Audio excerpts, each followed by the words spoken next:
This is the third session on the course of the Synoptic Gospels. We looked at some introductional issues, and we looked at the hapax legomena. Now we are gearing our attention to what we call the New Testament. Of course, you all know the New Testament, and you may be familiar with the text. But what we are going to do now is going a bit deeper into how do we get the text that we have? Where does the text come from? So that is what we are going to do today. So please, let us go.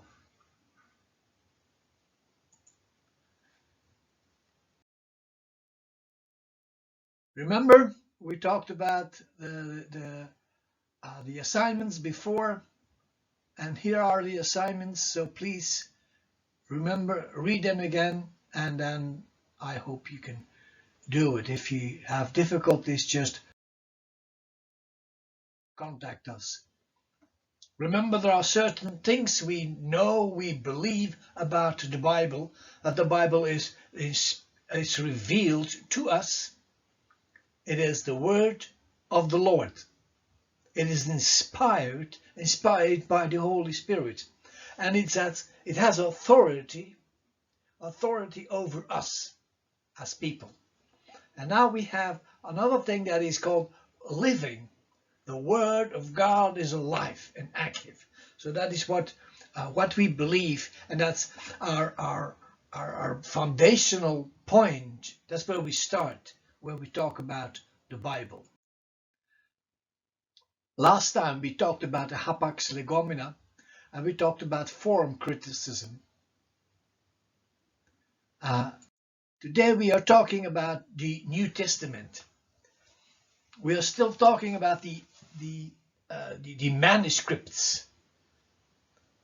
So we are not talking about the text itself right now, but now we are going to look at what's behind. How do we got, what is happening, why is this happening, and so on. So the New Testament, remember, many materials were written on what we call parchment, that is animal skin.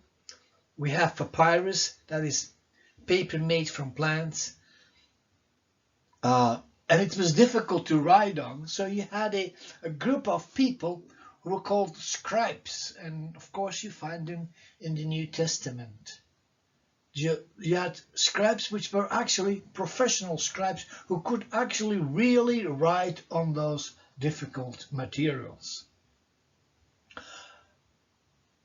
So what we have is we have manuscripts.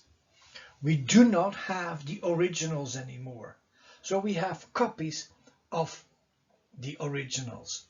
And copies are made according to the standard of that day, the day that it was copied, not the original. So they are not copying the original in the original way. No, they are copying the original in the way that is being used at that time. Let me give you an example. If we would have a original from the text of the Bible today, and we would like to multiply it, we would print it. We are not going to go to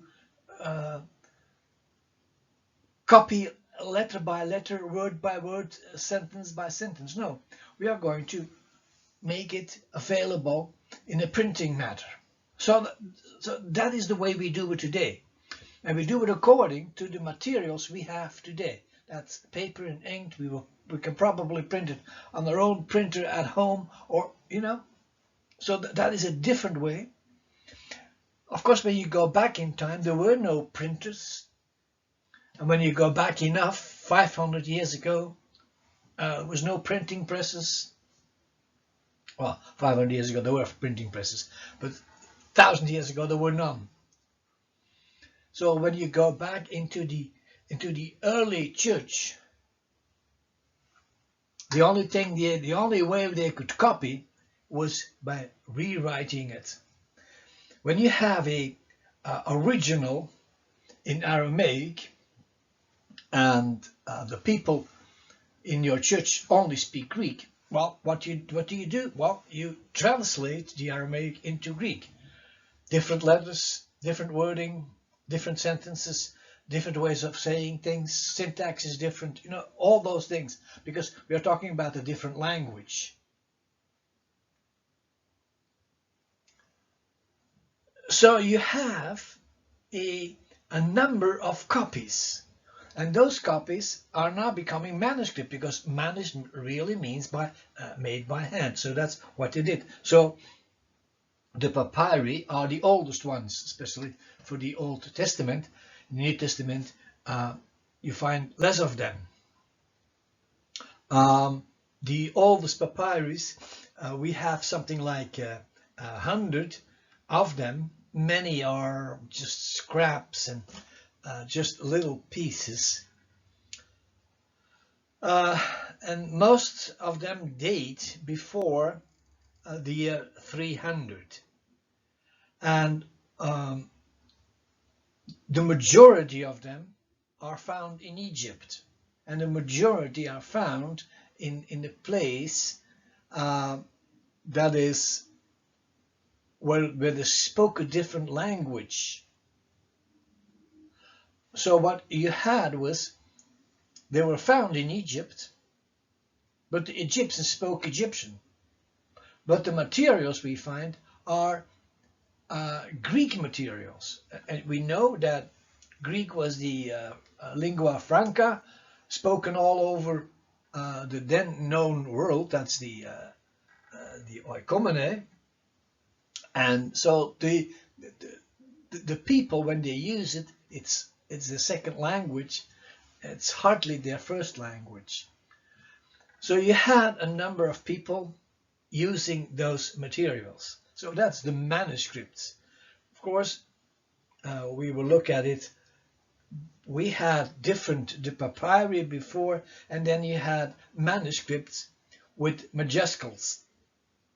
So those are usually written on sheepskin. That's what we call parchment, in capital letters, and that's why we call them majuscules. We also call them uncials, but those are just names, okay? It means that they are written in capital letters. Most of the material that we have are from before the 9th century. There are 274 majuscules, and about 80% of them are from the Byzantine family. The Byzantine family, that's the Eastern Church. Byzantium was next to Rome, the pillar of the church. So you had Rome on one side, you had the Byzantine, or today that's Turkey. It's later on it was called Constantinople. That's the city itself. And from there on, a number of materials were written, rewritten, and used in the language the people spoke, and that was Greek. So in that case, you had people speaking their first language at that time, because today you go to the same place and people speak no Greek anymore, they speak Turkish. But at that time, they spoke Greek. So you had the majority of the Byzantine family, 10% of the Alexandrian, that's from Egypt again, okay, and then the rest comes from the Western and the Caesarean families. Most important ones are the Codex Sinaiticus, which is from Mount Sinai, and the Codex Vaticanus from the Vatican, the Codex Bezer, and the Codex Alexandrinus. In some cases, you had a parchment being used for another reason. And then they scrape off the ink and reuse the same material again. That is a well-known system. With today's material, we can find what the original text was saying. So in some cases, you had a biblical text that was not good enough, or people were not happy with it. With the translation or with the wording or something, or maybe there were mistakes in there. So they scraped off the ink and reused the same material again. Sometimes for other materials, sometimes for biblical materials again. So you have this in majuscules, in capital letters. And then you have minuscules, that is, majus is the big one, minus is the small one. So you have small letters. They were written even in slanted letters. That's the way we write today, in slanted letters. So you had small letters slanted on parchment, but then there was a move from parchment and from the papyri to paper. So from now on we see paper coming up, and that's after the 9th century. You have to understand the 9th century, that's the year 800. That's what we are talking about. In Europe, the Franks were the word or the name France comes from. The Franks, they were ruling Europe. They were fighting the Arabs, which were, most of the time we speak about the Islamic armies, but they are actually Arab armies, and they were trying to invade Europe, and the Franks kicked them out of Europe. Around that time, so that's how you see the link with the language use, the small characters, the paper use. So you see there's a whole new way of doing things, and that is what is happening here. At the same time, what we find is that the overall majority of that material is from the Byzantine era and the Byzantine areas. So the time and the place are Byzantine. So on one hand you had you can almost say illiterate Franks. On the other hand you had the literate Byzantine people. So 90%, we are talking about almost 3,000 manuscripts are found in the minuscules are found in the Byzantine era. Okay, and then you have another source is the lectionaries. They are collections of the New Testament for public reading in churches. I remember when I was a young pastor, I wrote down everything I was going to say in a sermon. So even the Bible verses, the Bible texts were there. So when you would use all my written material, you would find a lot of the New Testament, a lot of the Old Testament in the version I used at that time. So that is what the people did. They kept a number of manuscripts, the hand, manuscripts for the churches. They found out it was easier to read and reread the same material again after some time. So the only thing they had to do was keep those manuscripts together in a place in the church, in a safe place. similar to what the Jews were doing with the ark in the synagogue. You have an ark in front of the meeting place. They have to open it, and then they have to take out a scroll and so on and so on. So that type of material was also available in churches, and there's a lot is being found, because there were a lot of churches, and a lot of churches had a lot of scrolls or a lot of books, because at that time there's also a move from one to the other. And then you have, let me say, the 1, 2, 3, 4, 5, the sixth source of material is what is called miscellaneous portions. For example, there are materials being written on the walls. There are scraps of pottery, amulets. Altogether, quite sizable actually in number, more than 1,600 are found that way. Okay, so now we have looked at our sources. Now we're going to the next thing, the history. Many manuscripts were destroyed by the Romans during the Roman persecution. You know, Roman persecution was not one time over the whole of the Roman Empire. No, it was local, and it was repeatedly. Some areas have never faced persecution. Other areas, they found persecution every so many years.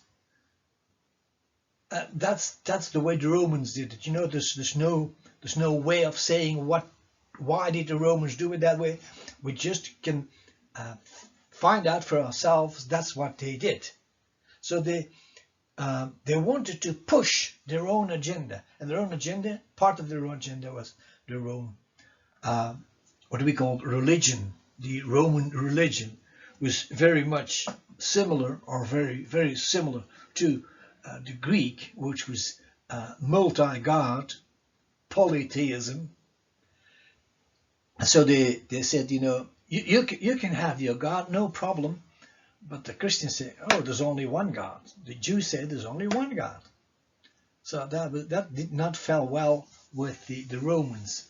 And so they said, oh, okay, if you say it that way, we will take away all your holy books, destroy them, and when all the holy books are destroyed, you will automatically follow us. Of course, that did not happen. But that's the intent was there, to burn down, to destroy all the copies. Of course, that's sacrilege, but yeah, what do you do? So a lot of manuscripts that were, if we had them now, we would be very happy. But the Romans had other plans with it. So the thing is, the other thing is that what they did was also purifying in a certain way. Because later on, after the Romans, when the Romans were not persecuting the church anymore, the church went back to very old copies. And so they recopied the very old ones. So the in-between was gone, or partly gone. And so the new ones were actually the old ones. So you had a whole renewal of the old manuscripts. You can almost say that's a very good thing. There's another problem we face, that is that many of the scribes or the copyists, they could speak Greek, and they could, well, read some Greek, but some of them had problems with the letters. And like in any alphabet, a little dot here, a little line here, and you have another letter.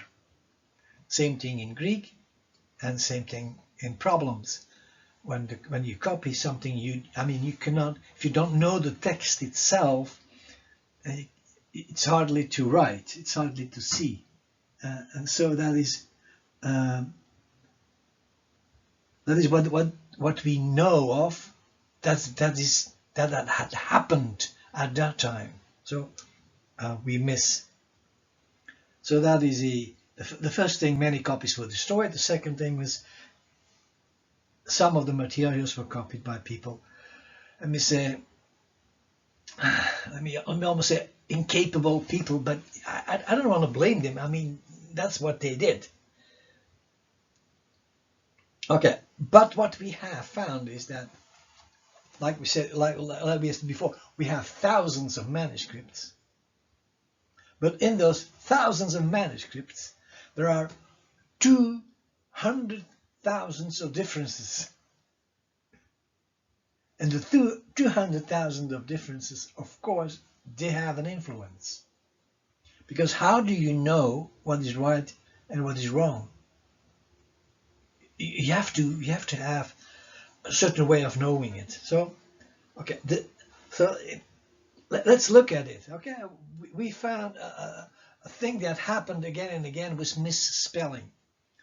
A word was heard, it was written down, because in some cases you had one person reading it and then the other people were just writing it. Sometimes, something happened in the room, and one of the copyists didn't listen well, and there was a mistake.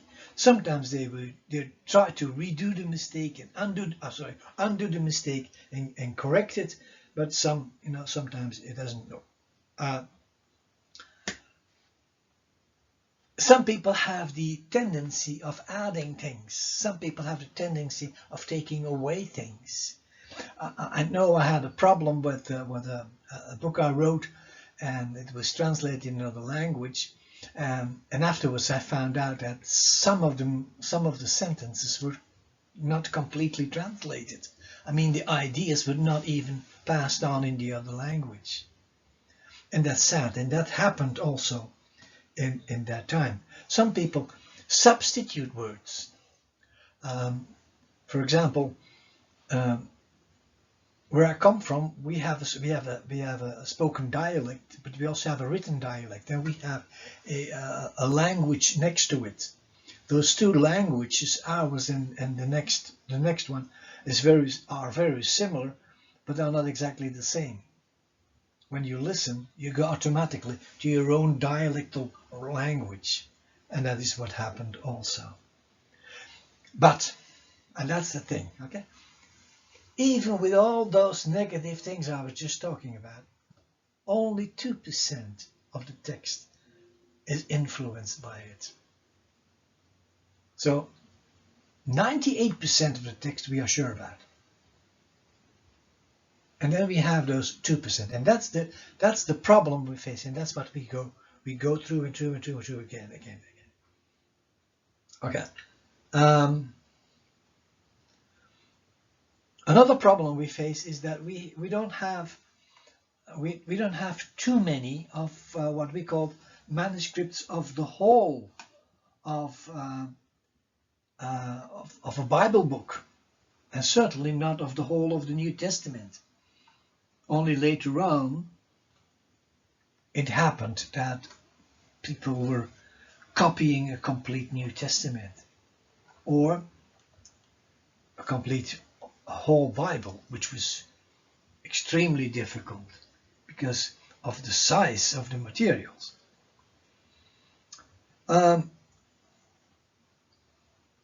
Let's look at what we have, and the copying by hand, like I already touched on, virtually ceased in the 15th century. The reason is very simple. At that time, people were able to print.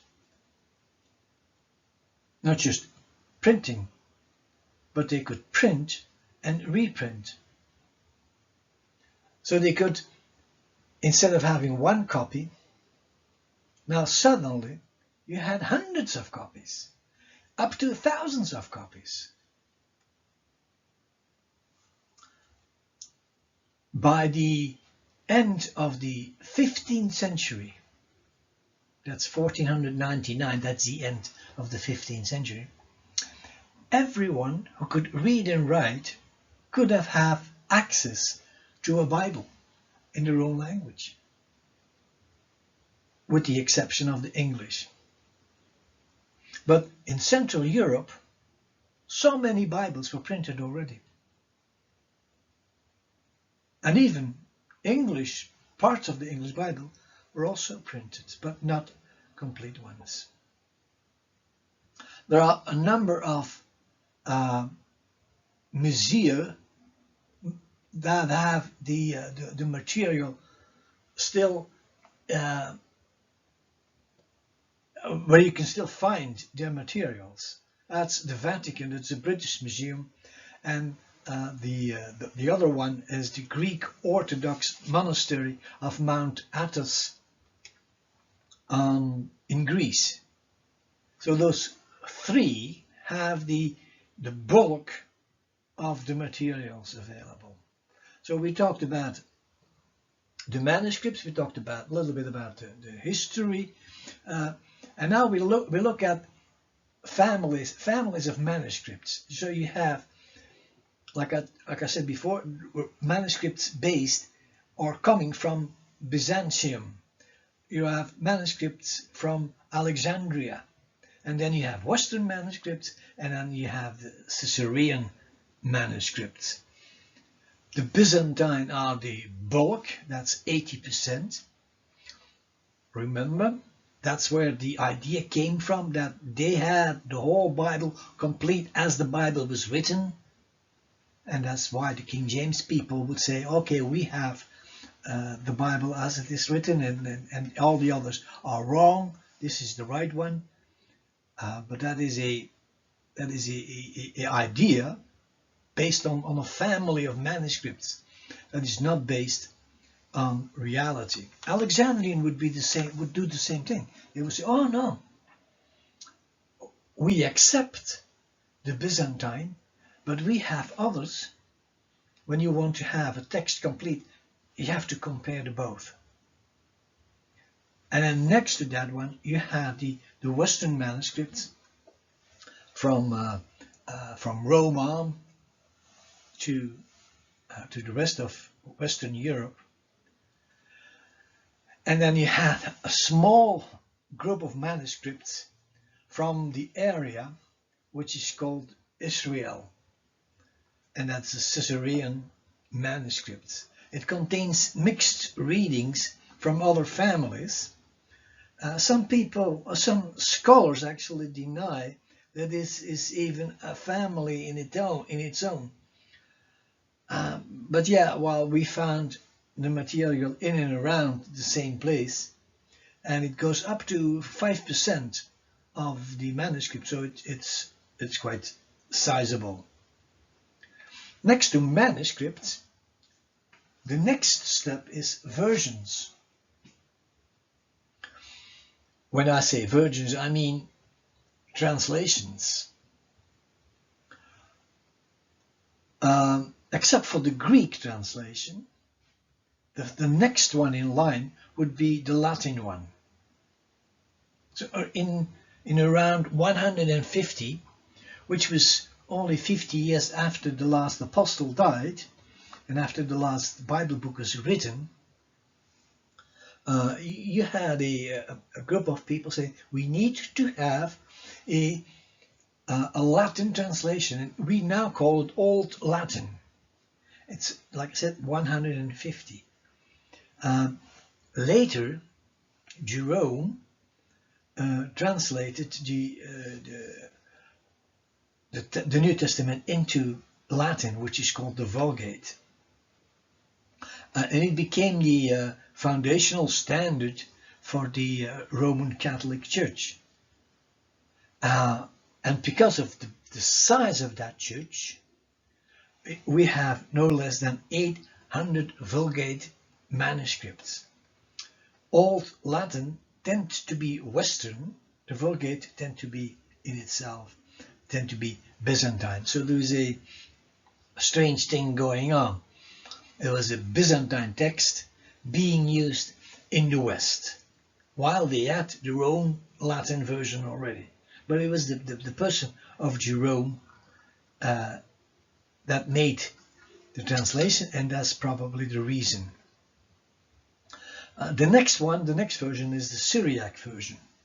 Syriac version is the text in the language of Syriac, of course, Syria. Old Syriac is found in only 2 or 3 manuscripts from the 3rd to 5th century and contained only the Gospels. It's called the Peshitta. Peshitta means the small one, but it was a standard. Scholars date it as early as the 2nd century and as late as the 5th century. Of course, you have minors there. The next version, you have the Coptic version. Coptic means African. So there were 2 major translations made from the Greek into Egyptian. Okay, the first one was Sahidic in the 3rd century, and the next one was the Buhari in the 4th century. Again, with minor ones also. And then other versions are, by the way, the Coptic Church is still there in Egypt, so you can still go, and if you want to know more, you can visit them and speak to them. So it's not something that you have to trust me on, and you have to trust the school on. No, you can go by yourself. If you want to know more, you visit Egypt, you visit the pyramids, and then you go to the Coptic churches there. 10% of the people in Egypt are Coptic Christians. Other translations, other versions are the Gothic version. The West Gothic version is one of the most famous one, and then you have Ethiopic. Well, from Ethiopia, of course, you have Gregorian, you have Armenian, you have Arabic, you have Slavonic, you have Anglo-Saxon, and so on and so on. So we have manuscript, we have history, we have families, we have versions. Let's look at some principles. I think that's important, because before you can understand, you have to have those principles.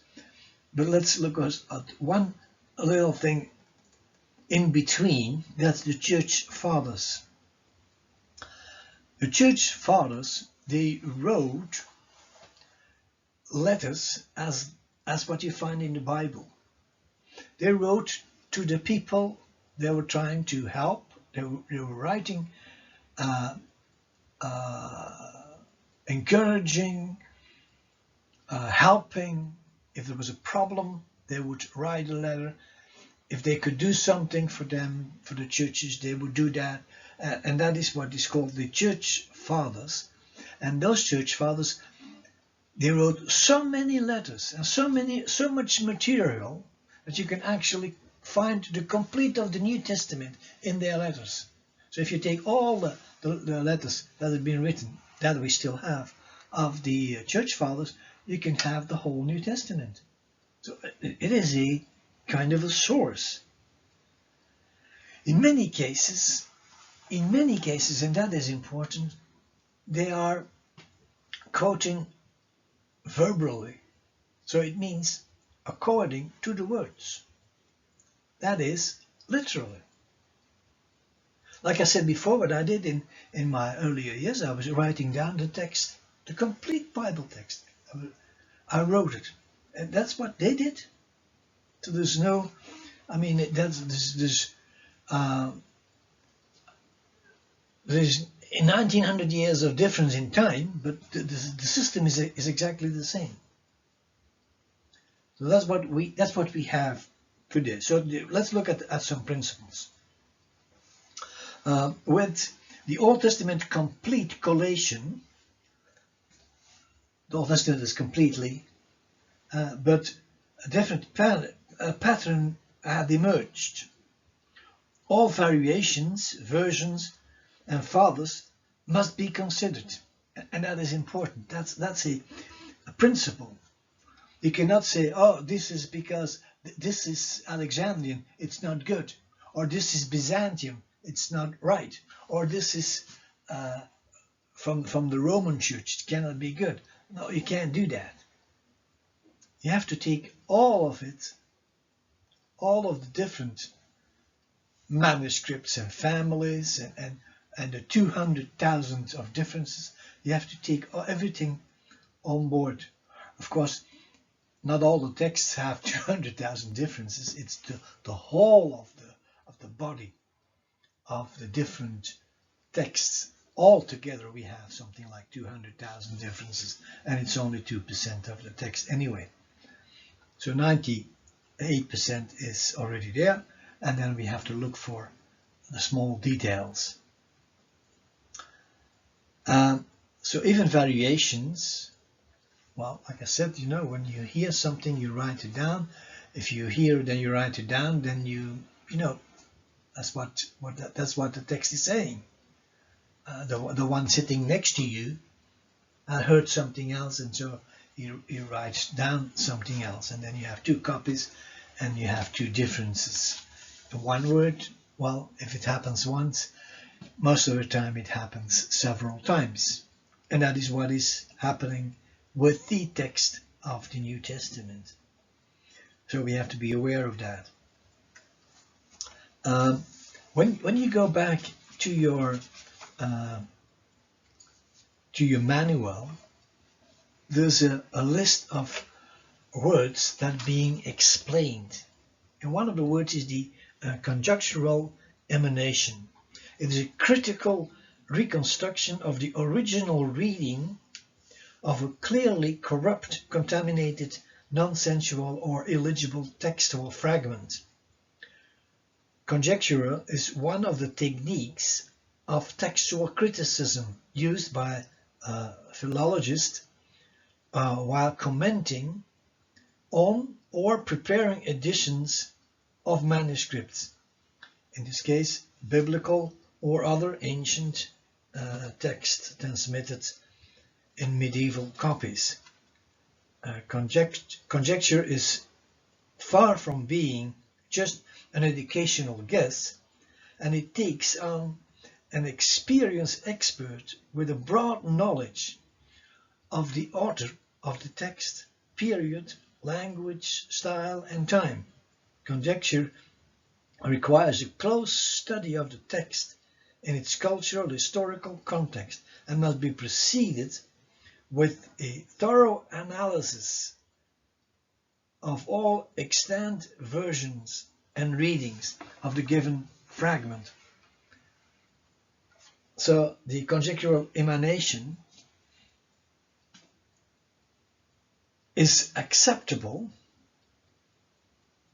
from manuscripts, but in itself it has no specific value. But the result that comes out, that's the value we are talking about. So that is what we need to look at. Okay, then you have what is called the majority school. Remember we talked about the Byzantine family, and basically it contains the whole text of the Bible, and the idea was, and the idea is, that the Byzantine school, or the Byzantine, the majority witness school, because majority of the manuscripts, when you have them, and then you look at it and say, oh, so that is the truth. That is the truth. We don't have to look any further. But we don't know that. We don't know that, because if we oversee one detail, we have a problem. That is something you will touch on in apologetics. One of the proofs, let me give you an example. Is there gold in Alaska?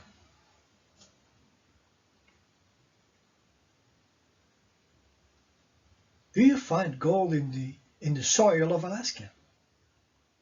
You can say yes, you can say no. If you say yes, you have to come up with some proof. So where do you find it? So you have to dig. When you say no, and you say, oh, excuse me, have you covered the whole of Alaska? You have to, first of all, you have to describe it. Where is Alaska? What is Alaska?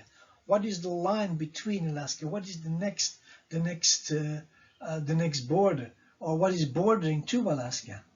And so have you seen and dug into all of that area? Because if you have left 1 inch open, that may be the place where the gold is. It's the same with the text here. When you leave out one area, that may be the wrong thing to do. So please,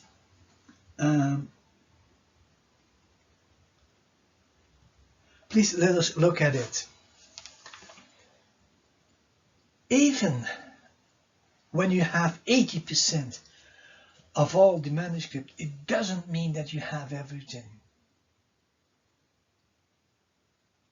And the proof is there. And of course, the Byzantine text is the underlying text of the KJV and the new KJV. The problem here is that the idea that you have everything is being accepted by a minority of the scholars. So you have the majority of the text, of the manuscript, but you have a minority of the scholars accepting the idea that you have everything. So what do you have? You have a minority.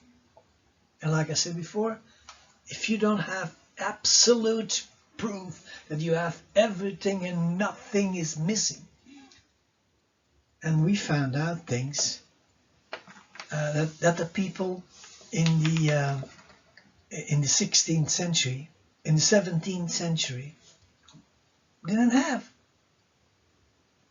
So if you don't have everything, you're not sure.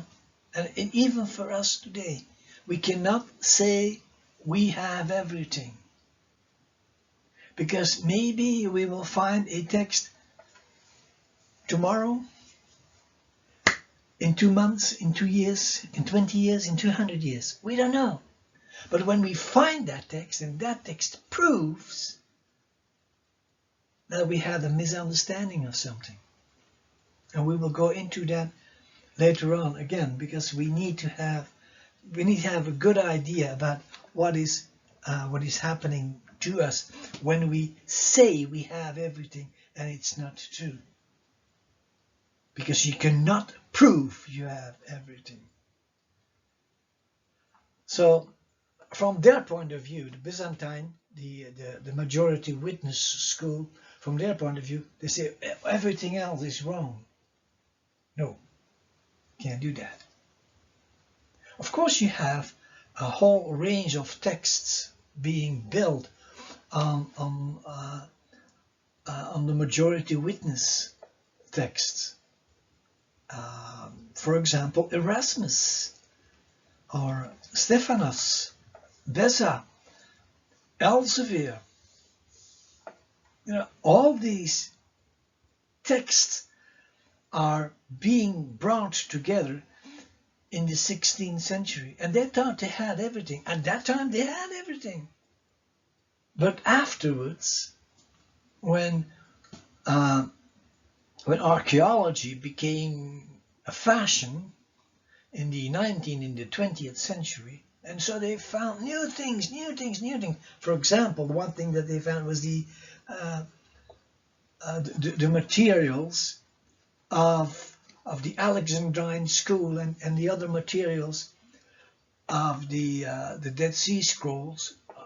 We know we have a whole range of materials that we have not yet been incorporated, because even some of the materials of the Dead Sea Scrolls are not yet being understood and not being translated. So next to the majority Byzantium school, you have what is called the neutral text, or you can say school, the neutral text school. Basically uphold the majority and virtual infallibility of the Alexandrine family. So they are going against the Byzantine, and they say, no, it's the Alexandrine. Let me say it this way. Not the Byzantine, neither the Alexandrine. So that is you can never say that you have the full text and have the only right text and the only right translation of it. So there's a third group which we call the eclectic school. Eclectic means bringing things together, different styles, different materials together. And you can almost say this is the predominant view today.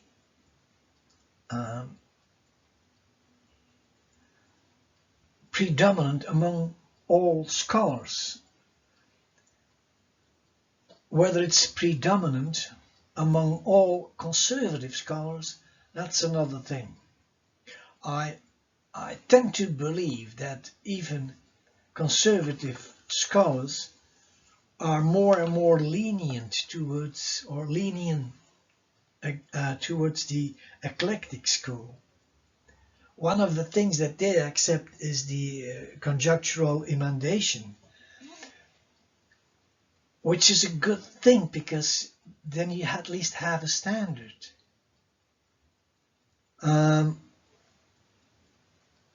On the other hand,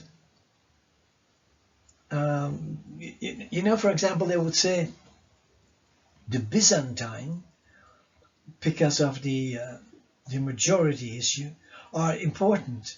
So we start with the Byzantine and then we build up with the other. But the problem with the Byzantine is the Byzantine are the youngest of the families. Although they are the majority, they are the youngest of the families. So the older family is the neutral text or the Alexandrian text. So there's one thing that is very clear. That is, if you have a text and that text is there because of what you have seen and what you have found to be the oldest text. The oldest text is the most important one, because the oldest text goes back to is closer to the original. Well, remember I talked about the persecution of the Romans, because the Romans, they cut into that system. So they took out a number of materials that was supposed to be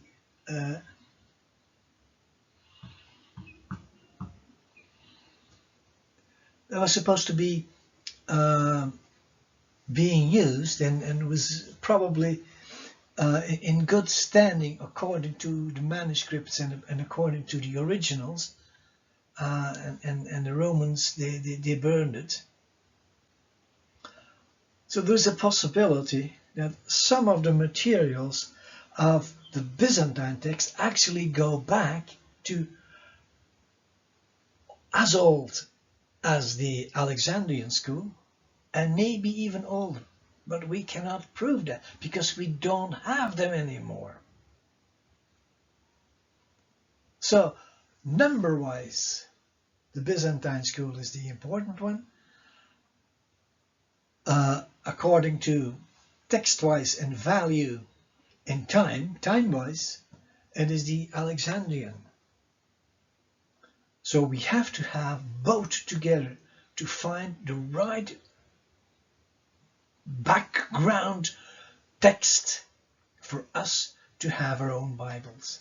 And that's most of the time the Bibles you have today. The newer translations are always built on this newer idea, not linking to the majority, not linking to the Alexandrian, but more or less the eclectic school. And then we are actually, we have to remember there's something else here. We are not only talking about text, we are talking about holy texts. We say there is a providential preservation. Providential preservation. Matthew 24 verse 15 applies to the New Testament. Revelations 22 verses 18 to 19. It also applies. Textual criticism must be scholarly and reverent. As difficult as it is to scholars and bewildering to non-scholars, it is an important field of research that being conducted in the world today.